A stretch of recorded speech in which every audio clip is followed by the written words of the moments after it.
मेरा नाम रमेश है। पुलिस की नौकरी करते हुए मुझे नए नए केस देखने के लिए मिलते हैं। इस बार मुझे जो केस मिला था वह बहुत अनोखा था। मैं छुट्टी पर था जब मुझे खबर मिली कि एक केस हैंडल करना है। केस बहुत अजीब है, इसलिए मुझे फ़ौरन ड्यूटी पर वापस आना है। ये सुनते ही मैंने अपनी ड्यूटी ज्वाइन कर ली। सबसे पहले मुझे उस जगह जाना था जहाँ से उस लड़के को गिरफ़्तार किया गया था। एक 16 साल के लड़के को मौका ए वारदात से पकड़ा गया था और उस पर इल्ज़ाम था कि वह एक घर के अंदर सामान बेचने के बहाने से गया और एक ही घर की 2 लड़कियों के साथ बलात्कार किया। ये उसका पहला जुर्म नहीं था। उससे पहले भी वह ऐसा कई बार कर चुका था, मगर पुलिस की गिरफ्त में पहली बार आया था। उसका ये सब करने का तरीका बहुत अजीब था। मैं उस घर में पूछताछ के लिए गया तो एक बूढ़ी सी औरत कहने लगी, हम तो बर्बाद हो गए। उस लड़के ने मेरी दोनों बेटियों की इज्जत ख़राब कर दी। लेकिन ऐसा कैसे मुमकिन था कि कोई आपके घर में आकर इस तरह का काम कर जाए और आपको पता ही ना चले। मैंने उनसे पूछा तो मेरी बात सुनकर वे दोनों लड़कियां, जो दिखने में काफ़ी ज़्यादा खूबसूरत लग रही थी, अंदर के कमरे में चली गईं। और उस घर की जो बड़ी औरत थी, वे मेरे पास आई। वे बहुत परेशान थी। वे कहने लगी कि हम तो लूट गए, हम तो बर्बाद हो गए। हमें क्या पता था कि हमारे साथ ऐसा होगा। मैंने कहा कि क्या मतलब है? मुझे पूरी बात बताएं कि हुआ क्या था। उन्होंने कहा, वे लड़का कोई बाहर कोई चीज़ बेचने के लिए आया था। कह रहा था कि बहुत अच्छा शैम्पू है, आपके बालों के लिए अच्छा है। घर में सिर्फ मैं और मेरी दोनों लड़कियां ही थी। इनको बाल लंबा करने का बहुत शौक़ है, इसलिए हमने उससे कहा कि ठीक है, दिखाओ कि क्या है तुम्हारे पास। लेकिन थोड़ी देर के बाद उसने हमसे पानी मांगा था। हमने पानी दे दिया। हमने कहा कि गर्मी है, बेचारा गर्मी में काम कर रहा है। हमें शैम्पू के बारे में बताते बताते ही बेहोश हो गया। तो हमारी समझ में नहीं आ रहा था कि क्या करें। उसको सड़क पर तो नहीं छोड़ सकते थे। हमने उसकी तलाशी भी ली थी ताकि उसके पास कोई नंबर या कोई फ़ोन मिल जाए जिसमें उसकी अपने घर के बारे में हो, तो उसे बताएं कि आपका रिश्तेदार यहाँ पर बेहोश पड़ा हुआ है। लेकिन थोड़ी देर के बाद उसे होश आ गया और हम सबको जैसे किसी ने कोई नशे की चीज़ दे दी हो। हम सब लोग बेहोश हो गए और जब हमें होश आया तो मेरी दोनों बेटियों की इज्जत से खेल कर वहाँ से जा चुका था। इतना कहकर वे बूढ़ी औरत ज़ोर ज़ोर से रोने लगी। मैंने कहा, फिर वह लड़का कहाँ गया? तो उन्होंने कहा कि वह तो भाग गया। मैंने उनसे कहा कि हिम्मत रखिए, सब कुछ ठीक हो जाएगा। आपने पुलिस में कंप्लेन लिखवा कर बिल्कुल ठीक किया है, नहीं तो लोग ऐसी बातों को दुनिया के डर से छिपा कर बैठ जाते हैं। आप बेफिक्र रहें, वह लड़का अब पुलिस कस्टडी में है। उसे उसके किए की सज़ा ज़रूर मिलेगी। जब मैं पुलिस स्टेशन गया और मैंने उस लड़के को देखा तो मैं हैरान रह गया कि लड़का तो बहुत ही कम उम्र था और उसने ये सब कुछ किया था।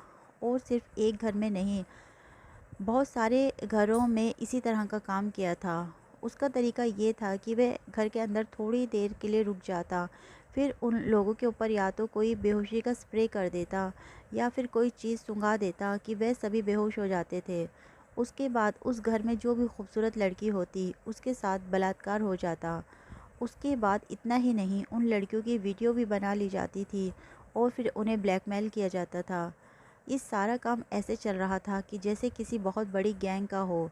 लेकिन उस लड़के के साथ कोई और पकड़ा नहीं गया था। उस लड़के को देखकर तो ऐसा लगता था कि वह मक्खी भी नहीं मार सकता। फ़िलहाल उसे कुर्सी पर बैठाया गया था। आगे टेबल पड़ा था। मैं जाकर उसके सामने बैठ गया। उसके हाथों में हथकड़ी लगी हुई थी।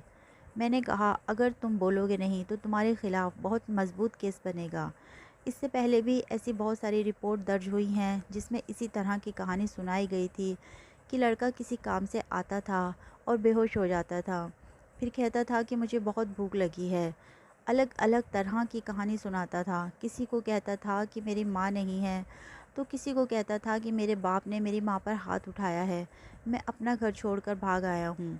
इस तरह की बातें करके लोगों को अपने जाल में फंसा लेता था कि मैंने 3-4 दिन से खाना नहीं खाया। या फिर कभी कभी तो ऐसा भी होता था कि किसी के घर के सामने बैठकर रोना शुरू कर देता था और वे लोग उस पर तरस खाकर उसकी मदद करने के लिए उसे घर के अंदर ले जाते थे। आसान काम नहीं है किसी भी अनजान आदमी को इतनी आसानी से अपने घर में आने की इजाज़त दे देना, लेकिन इतनी कम उम्र वाले लड़के पर कोई भी भरोसा कर सकता है। और ये भरोसा ही था जिसकी वजह से तुमने ये सब कुछ किया था। अभी तक कुछ परिवार ऐसे भी हैं जिन्होंने रिपोर्ट ही नहीं करवाई है। वे कह रहे हैं कि हम अपनी इज्जत दांव पर लगाना नहीं चाहते हैं, लेकिन अब जब कि तुम गिरफ्तार हो चुके हो तो वह सारे केस तुम पर लगाए जाएंगे। अब तुम मुझे ये बताओ कि ये सब कुछ तुमने किया किया क्यों है और तुम्हारे साथी कहाँ हैं? मैंने उससे और भी बहुत सारे सवाल पूछे, मगर उसने मेरी किसी बात का कोई जवाब नहीं दिया। मैं बाहर आया तो मेरे दोस्त ने कहा कि देखो आजकल के हालात, इस लड़के ने इतने बड़े बड़े गुनाह किए हैं। इसकी उम्र देखो, इसकी शक्ल देखो और इसके काम देखो। मैंने कहा कि तुम ठीक कह रहे हो, इसे बहुत लंबी सज़ा होगी। जिस परिवार की कंप्लेन पर यह पकड़ा गया है, उनके घर के आगे सीसीटीवी कैमरे भी लगे हुए थे। उसके अंदर इसकी फ़ोटो आ गई थी। हैरानी की बात यह है कि घर के सारे लोग बेहोश हो जाते थे और घर में से और कोई भी सामान नहीं जाता था। कुछ दिनों की पूछताछ के बाद उसे जज के सामने हाजिर किया गया, तो जज साहब ने उसे देखकर कहा कि तुम्हारी उम्र कम है, तुम्हें बच्चों की जेल में रखा जाएगा, लेकिन जैसे ही तुम 18 साल के हो जाओगे उसके बाद तुम्हें सख्त सज़ा दी जाएगी। शायद तुम्हें फांसी भी हो सकती है और उम्र कैद भी हो सकती है। अब पहले तुम ये बताओ कि तुमने ये सब कुछ क्यों किया? वह खामोश रहा, उसने कोई जवाब नहीं दिया। जब साहब ने पूछा तुम्हारी कोई आखिरी ख्वाहिश है तो बताओ, वह अचानक से बोल पड़ा, क्या आप लोग मेरी ख्वाहिश पूरी करेंगे? हम लोगों ने कहा कि इसने अभी तक किसी बात का कोई जवाब नहीं दिया था और अब देखो कैसे बोल रहा है। जज साहब ने उससे कहा कि हाँ, तुम पहले अपनी आखिरी ख्वाहिश बताओ, फिर उसके बाद तुम्हारी आखिरी ख्वाहिश पूरी करवा दी जाएगी। उसने कहा कि मुझे पानी के तालाब में नहाना बहुत पसंद है। एक बार आप मुझे खुले पानी में नहाने दें, फिर मेरे साथ कुछ भी करें, मुझे कोई दिक्कत नहीं होगी। जब उससे पूछा गया कि तुमने ऐसी ख्वाहिश क्या सोच के की है, तो उसने कहा कि मुझे पानी बहुत पसंद है, इसलिए। हमें उसकी बात पर यकीन नहीं हुआ था, क्योंकि अब हम उसे किसी भी बात पर यकीन कर ही नहीं सकते थे। उसने इतना कहकर अपनी ज़बान पर फिर से ताला लगा लिया। जज साहब ने कहा कि अब इसने अपनी आखिरी ख्वाहिश बताई है तो पूरी तो करवानी पड़ेगी। वह पूरी करने के बाद ही इसे बच्चों की जेल में भेज दिया जाएगा और जैसे ही ये 18 साल का होगा इसको सज़ा दे दी जाएगी, क्योंकि इसने एक नहीं बहुत सारे गुनाह किए हैं। इसने पता नहीं कितनी मासूम लड़कियों की ज़िंदगी बर्बाद की है।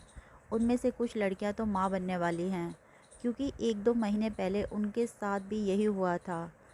जब ये खबर लोगों को पता चल गई कि उस मुजरिम को पकड़ लिया गया है जो घर घर जाकर ये सब कर रहा था, तो लोगों ने अब सामने आना शुरू कर दिया है, क्योंकि अब मुजरिम पुलिस के हाथों में था। मुझे ये सुनकर बहुत अफसोस हुआ कि उन बेचारी लड़कियों का क्या होगा जिनके साथ घर बैठे बैठे ही इतना बुरा हो गया। खैर, उसकी आखिरी ख्वाहिश पूरी करने के लिए हम लोग एक प्राइवेट स्विमिंग पूल में पहुंच गए और उन लोगों को बताया कि हम क्या चाहते हैं। उन्होंने कहा कि अगर आप पैसे दे देंगे तो ठीक है, जैसा आप चाहे कर सकते हैं। हमने स्विमिंग पूल के आसपास कुछ लोग खड़े कर दिए, क्योंकि कुछ कैदी बहुत ज़्यादा चालाक होते हैं। इस तरह की आखिरी ख्वाहिश करते हैं जिनमें उनको भागने का मौका मिल जाता है और वे पुलिस को पागल बनाकर भाग जाते हैं। मुझे याद है कि एक बार किसी आदमी ने अपनी आखिरी ख्वाहिश में कहा था कि वह अकेले कमरे में पूरा दिन गुजारना चाहता है। जब उसे अकेले कमरे में छोड़ा गया तो वह मौका देखकर वहाँ से भाग गया था। उस लड़के को कहा गया कि अब यहाँ पर कोई नहीं है, तुम अपनी आखिरी ख्वाहिश पूरी कर सकते हो। उसका नाम जुगनू था। शक्ल सूरत से भी खूबसूरत था, उम्र में भी कम था। अगर मैं अपने दिल की सुनूं तो मुझे नहीं लगता कि उसने कुछ गलत किया था, क्योंकि शक्ल से वह बहुत ही मासूम लग रहा था। जज साहब, मैं और बाकी पुलिसकर्मी स्विमिंग पूल के पास ही बैठे हुए थे। हम लोग उसी कैदी के बारे में ही बातें कर रहे थे।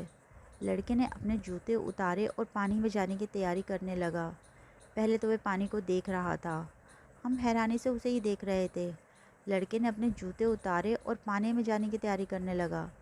पहले तो वो पानी को देख रहा था, फिर पानी में टांगें लटका कर बैठ गया। अगर उसने स्विमिंग करने की ख्वाहिश की थी तो इसका मतलब है कि उसे तैरना आता ही होगा। हम लोग चुपचाप बैठे उसे ही देख रहे थे। फिर उसने कुछ ऐसा किया जिसे देखकर हम सब हैरान रह गए। वे पानी के नीचे चला गया और पानी से बाहर ही नहीं आया। हमने पानी की तरफ देखा तो वह लड़का ऊपर ही नहीं आ रहा था।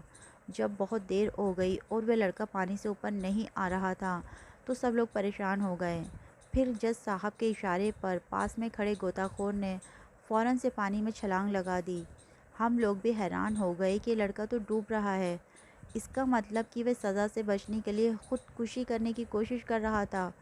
उसके पानी से बाहर आते ही हम उसे फ़ौरन डॉक्टर के पास लेकर भागे। हम सभी लोग परेशान हो गए कि इसने ये क्या कर लिया है। जब हमने डॉक्टर को बताया कि वही लड़का है जिसकी खबर आजकल बहुत ज़्यादा उड़ी हुई है, तो डॉक्टर भी थोड़ा हैरान हुआ। उस लड़के के मुंह से पानी निकल रहा था, यानी कि उसकी हालत पहले से ठीक हो गई थी। डॉक्टर साहब कहने लगे कि इसे थोड़ी देर यहीं रखना होगा, क्योंकि मुझे मामला कुछ और लग रहा है। हमने कहा कि यह आपके साथ ज़्यादा देर नहीं रह सकता, क्योंकि यह आपको चकमा देकर भाग सकता है। तो उन्होंने कहा कि फिर आप अपने 2 लोगों को मेरे साथ अंदर भेज दें। हमने अपने 2 लोगों को अंदर भेज दिया था। कुछ देर के बाद डॉक्टर साहब ने हमको अपने कमरे में बुलाया और कहा कि इस लड़के के शरीर के अंदर हमें एक ऐसी चीज़ मिली है जो इस बात को साबित करती है कि ये लड़का किसी के हाथों की कठपुतली है। असली मुजरिम तो कोई और ही है। हमने कहा कि क्या मतलब? तो उन्होंने कहा इस लड़के के शरीर में जो चिप लगी हुई है उससे उसने इसको कंट्रोल किया हुआ है। जब हमने सीबीआई ऑफिस में उस चिप के बारे में पता लगवाया और उसे चेक करवाया तो पता चला कि उससे किसी की लोकेशन का पता चलता है, यानी आप कौन सी जगह पर मौजूद हैं। आप इस चीज़ को इंडिकेट करती है, यानी कि वे डिटेक्टर है। इसका मतलब कि हम जो समझ रहे थे वे वाकई नहीं था। हम ये समझ रहे थे कि केस क्लोज़ हो चुका है। उस लड़की की हालत पहले से बेहतर थी। वह हमारे सामने बैठा था। मैंने उससे पूछा कि अब सच सच बताओ, पुलिस और कानून को क्यों गुमराह किया था?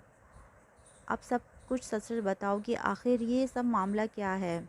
तो उसने कहा कि मैं आपको सब कुछ बताता हूँ। दरअसल मैं अकेला नहीं हूँ। मैंने हैरान होते हुए कहा कि क्या मतलब है तुम्हारा?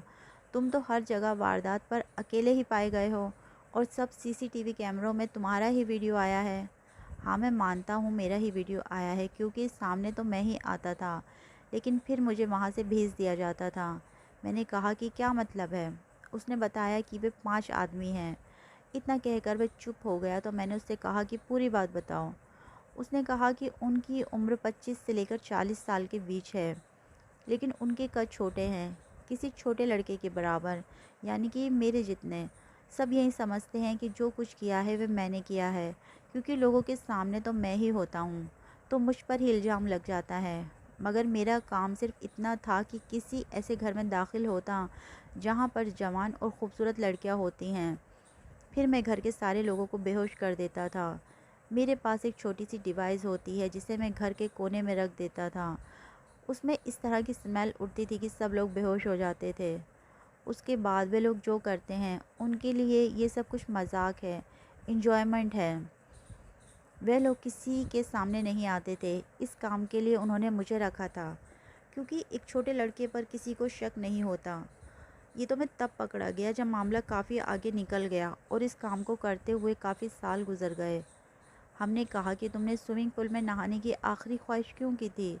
उसने कहा कि मैं डर गया था। मुझे डर लग रहा था कि मैं जेल नहीं जाना चाहता था, क्योंकि मैंने कुछ नहीं किया था। इसलिए मैंने सोचा कि मैं जान दे देता हूँ ताकि मुझे जेल में ना जाना पड़े, क्योंकि आप लोग मुझे फांसी की सज़ा दे देते। मैं फांसी के ज़रिए नहीं मरना चाहता था। हमने कहा कि तुम इन लोगों के साथ काम क्यों कर रहे थे? तुम्हारा उनके साथ होना बिना वजह तो नहीं हो सकता। तब उस लड़के ने एक और बड़ी अजीब बात बताई। उसने कहा कि उनके पास मेरी एक बहन है। हमने हैरान होकर कहा कि क्या मतलब? उसने कहा कि मेरी छोटी बहन, वे बहुत छोटी है, 8 साल की है। इन लोगों ने उसे अपने पास रखा हुआ है। वे कहते हैं कि अगर तुमने हमारी बात नहीं मानी तो हम तुम्हारी बहन को जान से मार देंगे। इसलिए मैं सब कुछ करता हूँ, लेकिन अब मुझे पता चल गया कि मैं अपनी बहन को भी नहीं बचा पाऊँगा। इसलिए ख़ुदकुशी करना चाहता था, क्योंकि जब मैं उसको सुरक्षित ही नहीं रख पाया तो मैं ज़िंदा रहकर क्या करता। मैं आप लोगों को उनका पता भी इसलिए नहीं बता रहा था क्योंकि मैं आप लोगों के पास हूँ, ये बात अब वह भी जानते हैं। और अगर उनको पता चल गया कि मैंने आपको सब कुछ बता दिया है, तो वे मेरी बहन को ज़िंदा नहीं छोड़ेंगे। लड़के ने फूट-फूट कर रोना शुरू कर दिया और हम सब हैरान रह गए कि ये मामला तो काफ़ी ज़्यादा पेचीदा है। इस केस की जड़ें तो बहुत अंदर तक फैली हुई थी। मैं ये सब कुछ नोट कर रहा था क्योंकि मुझे इस पर पूरी रिपोर्ट बनाकर फिर कोई एक्शन लेना था। और अब ये बात पब्लिक के सामने रखना हमारी मजबूरी बन गया था क्योंकि सबको इसके बारे में पता था। इसका मतलब ये कि ये लड़का बेकसूर है, ये तो खुद मजबूर था, ये तो खुद उन लोगों के हाथों सताया हुआ था। ये मुजरिम नहीं था। हमने उस लड़के को पुलिस कस्टडी में रखा और उसे यकीन दिलाया कि हम लोग तुम्हारी मदद करेंगे और तुम्हारी बहन को भी बचा लिया जाएगा। फ़िक्र नहीं करो। अब उन लोगों को पकड़ना पुलिस का काम था। सारी कहानी पब्लिक के सामने बताई। उनको बताया कि मामला क्या था। सब लोग हैरान थे। पता चला कि वे तीनों भाई हैं और दो आपस में कज़िन हैं, यानी एक दूसरे के रिश्तेदार थे। शक्ल भी मिलती जुलती थी। हमने जब उस लड़के की बहन का भी पता लगाया और उसे उसके हवाले किया तो वे खुशी से निहाल हो गया। वे लड़की भी अपने भाई से गले लगकर रोने लगी। वे बहुत ज़्यादा डरी हुई थी। उसके बाद उसे 3 महीने के लिए काउंसलिंग के लिए भेज दिया गया था ताकि वे दोबारा ऐसे लोगों के हाथों में आकर गलत काम ना करे। फिर उन दोनों बच्चों को चाइल्ड केयर संगठन के हवाले कर दिया गया था। जब तक वे दोनों बालिग नहीं हो जाते, उनका सारा खर्चा और उनकी जिम्मेदारी इन्हीं लोगों की थी। मैं कभी कभी उन दोनों से मिलने चला जाता हूँ। वे बार बार मेरा शुक्रिया करता है।